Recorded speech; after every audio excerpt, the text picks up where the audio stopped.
जय गुरु जी। शुक्राना गुरु जी। सारी संगत को जय गुरु जी। संगत जी, आज मैं आप सबको बताऊंगी कि लोग जो भी कहें, हमारी परिस्थिति जैसी हो हमें उसका सामना करना चाहिए। हमें लोगों की नहीं सुननी चाहिए कि लोग देखेंगे तो क्या कहेंगे, लोगों को कैसा लगेगा, क्योंकि परिस्थिति हमारी होती है। हमें उसको चलाना है, हमें उसे सही करना है। लोगों का तो सिर्फ बोलने का काम है। आएंगे, बोलेंगे और चले जाएंगे।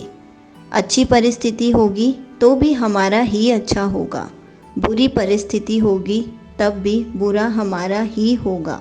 लोग सिर्फ आकर सलाह देकर चले जाएंगे, तमाशा देखकर चले जाएंगे। इसलिए गुरुजी हमारे सामने जैसी भी परिस्थिति रखेंगे, उसी हिसाब से हम उस परिस्थिति के हिसाब से चलेंगे। तो चलिए, आज मैं आप सबको एक छोटी कहानी के माध्यम से ये बात समझाती हूँ।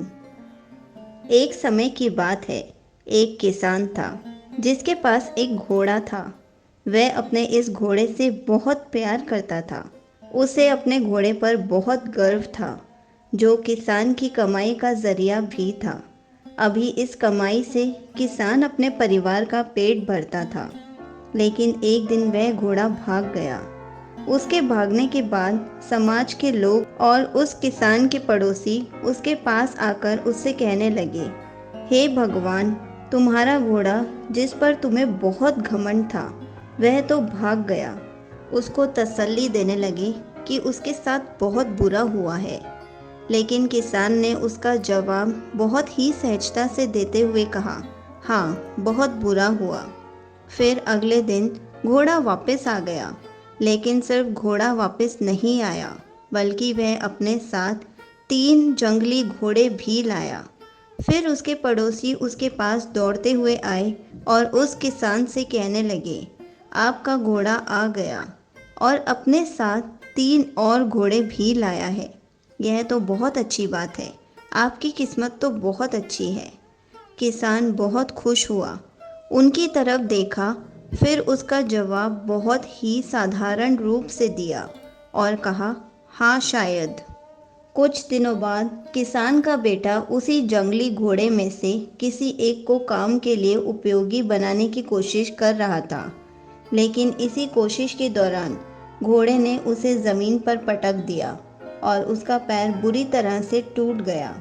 उसके पड़ोसी उससे कहने लगे, उस पागल घोड़े ने देखो तुम्हारे बेटे के साथ क्या किया, उसका पैर तोड़ दिया। यह तो बहुत बुरा हुआ। किसान दुखी हुआ और फिर से उसी तरह जवाब दिया और कहा, हाँ शायद मेरे बेटे के साथ गलत हुआ है। अगले दिन सेना के कुछ जवान उस किसान के घर आते हैं, जो जंग छिड़ने के कारण नए जवानों की भर्ती कर रहे होते हैं। उसमें से एक जवान ने किसान के बेटे को देखा और बोला, इसका तो पैर टूटा हुआ है, हम इसे सेना में भर्ती नहीं कर सकते। और वे जवान गांव के सभी लड़कों को लेकर अपने साथ चले गए। यह जानकर उसके पड़ोसी और बाकी गांव वाले उसके पास आए और बोलने लगे, तुम्हारे बेटे को तो जवान जंग के लिए नहीं ले गए, तुम्हारी किस्मत तो बहुत ही अच्छी है। इस आखिरी बार भी किसान ने फिर से बड़ी सहजता से कहा, हाँ शायद। संगत जी, इस कहानी से हमें यह प्रेरणा मिलती है कि हमारे लिए चीज़ों को नकारात्मक ढंग से सोचने में ज़रा भी समय नहीं लगता है। जब भी कुछ हमारे अनुकूल नहीं होता तो हम उसे बुरा ही समझते हैं। लेकिन सच बात तो यह है, कोई नहीं जानता कि जो हमारे साथ घटा है वह बुरा है या अच्छा। इस कहानी में भी किसान के भावों में परिवर्तन परिस्थितियों के कारण होता है। बुरी परिस्थितियों में वह नकारात्मक हो जाता है और अच्छी परिस्थितियों में वह सकारात्मक हो जाता है। इन नकारात्मक और सकारात्मक परिस्थितियों के बीच के समय में धैर्य रखना बहुत ज़रूरी होता है।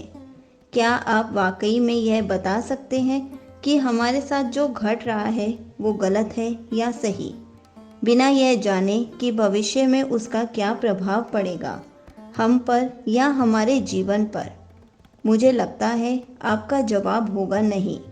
हमारे समाज में, हमारे देश में ऐसे बहुत से महान लोग हैं जो अपने जीवन में असफल हुए, हारे, अनेक बड़ी बड़ी बीमारियों से लड़े, किंतु उन्होंने कभी भी अपना धैर्य नहीं खोया और ना ही हार माने।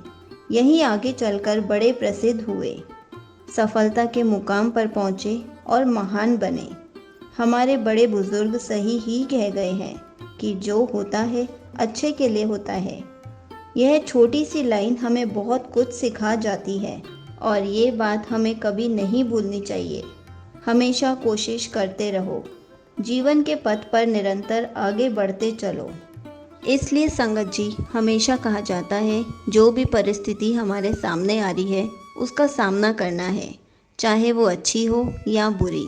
हमें कभी ये नहीं सोचना चाहिए कि लोग इस पर क्या बोलेंगे या हमें क्या समझाएंगे, क्योंकि परिस्थिति हमारी है, लोगों की नहीं।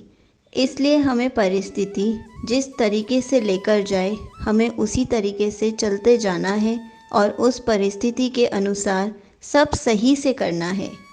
जय गुरु जी, शुक्राना गुरु जी।